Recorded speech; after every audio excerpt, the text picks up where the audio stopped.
What is emotional intimacy, Dr. Kim? I think it's this whole closeness to each other. It allows you to share deep personal feelings, but it's not just that you can share something with someone. It's also that they understand you and that they affirm you and they show caring back to you. I think that's what really builds the emotional intimacy there. It's one thing to have someone I trust, like I trust Nancy to tell her things, but it's another step when she empathizes with me, or she asks me good questions, or she encourages me. That, I think, is where it really becomes an emotional connection there.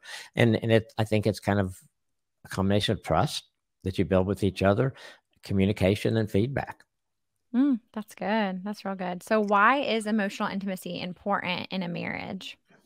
I think it's, we talk about two become one a lot in sexual intimacy. I think it's the same thing with emotional intimacy. I think it's that deep connection. And I think the more we're connected, I think the more we, I don't know, the marriage is better. The more connected, it makes me think twice before I say something that might offend Nancy or just be stupid, something stupid I said. It makes me be more conscious of how can I respect her? How can I show her my love today? And when that connection is there, for me, when that emotional intimacy, those things come pretty easy.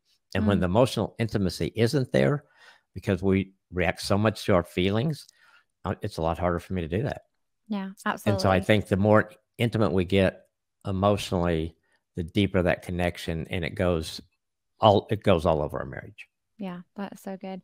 And I think one thing that's worth noting at the beginning of this podcast is one of the ways that Dr. Kim defines intimacy, which I have found so helpful, is just it's anything that draws you closer together. Like that's what intimacy is. It's closeness. It's that togetherness. And so to me, emotional intimacy is important in a marriage because it really is about understanding, right? Understanding one another, because we are not robotic people. Right.